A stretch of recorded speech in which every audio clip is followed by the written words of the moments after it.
And what's up, everybody? I'm back with another video game review, and today I'm reviewing Spyro the Dragon, released in 1998 on the PS1. But I actually played the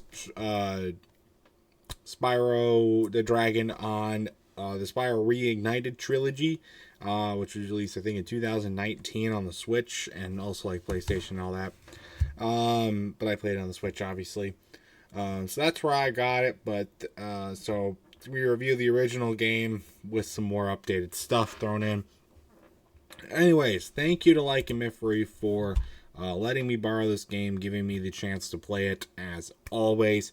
And obviously, hint, hint, got 2 more from this pack coming as well. So stay tuned for those along with other stuff. But we'll get to those later. This is about Spyro the Dragon right now. I'd known of Spyro before this, but I didn't know a lot about him. So I was very, very excited to finally get the chance to play it. And I got a lot of thoughts. So let's jump right into it. First off, this might not be a case for everybody who played either the actual original game or played the Reignited one, but my frame rate dropped a lot in this game, mainly with the loading screens, but also some other stuff in the game. I wasn't always playing on the best internet connection, but I was not playing on always the worst either, and it was pretty consistent between both. So I was thinking it's more so the game, maybe the Switch's hardware power what was a problem, I don't know, but that's just something that I really noticed. Also, the loading screens are really, really long. I don't know why they're so long. I would get why they're long, maybe in the original, when it originally came out for the PlayStation. But I feel like on a remastered version, they would fix that. I know in like Crash Bandicoot, the loading screens were probably pretty long, and then in the Insane trilogy, they weren't that long. So I don't know why they wouldn't just fix that here too. It's pretty weird why they wouldn't do that. Very simple move sets, in my opinion. The controls were very simple, very easy to do. It wasn't, anything too out there. Jump, and you got the simple attack controls, so they were very easy to figure out, which was really nice. I like that. So. A lot of the enemies, in my opinion, were very hard to avoid because I think the hitboxes were a little too large. Sometimes they would just be starting to attack you, or like they pull the hammer up and that counts as the hit, and then like you're stuck there as they actually land the hit. And that was kind of annoying. However, they're not really that hard to defeat. Sometimes you just spit fire, or sometimes you run really fast and like hit them from behind, and boom, they're dead. That was pretty much like the only true methods of attack that I really used with this game. But that means they're pretty easy to take out once you figure out their patterns and stuff. They're not that difficult, but especially in like more cramped areas, I saw it was like pretty hard to avoid them. On more like direct levels and stuff like that.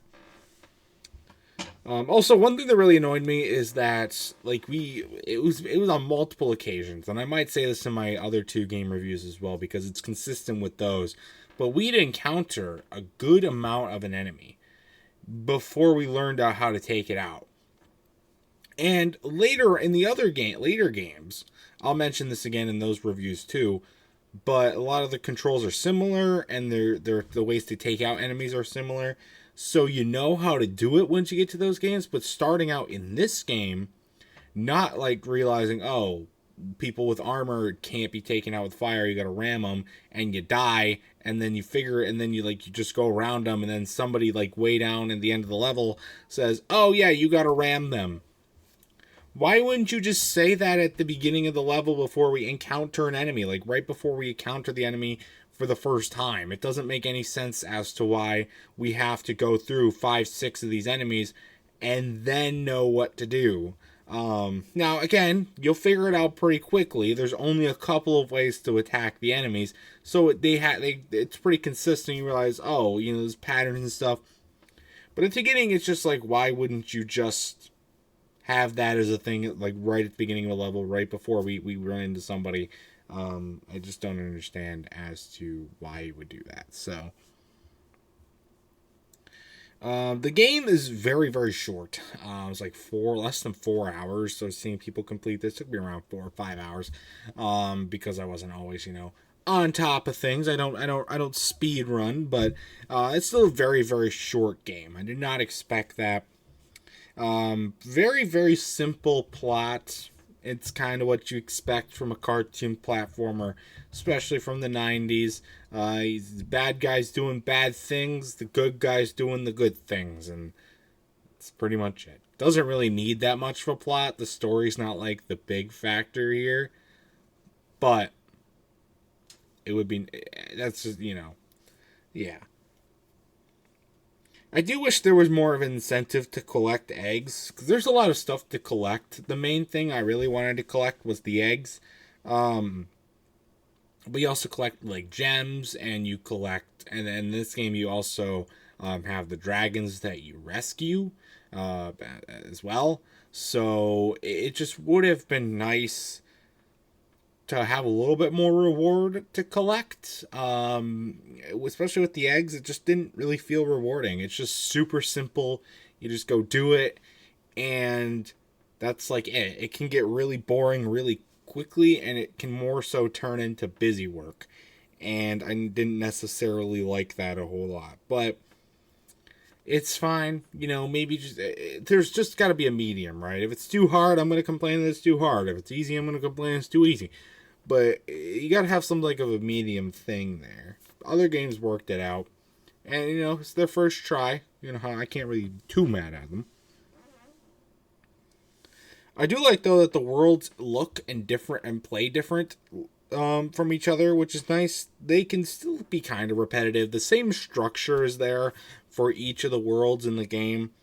But they have their nice little elements that differentiate each other, which I think is really, really nice. And some of them did feel, though, a little empty, just because there wasn't really much to do in them. You go around and you collect gems, and then the enemies, there might be an enemy, there might be a boss. Let's talk about the bosses now. It's just segueing right into the bosses.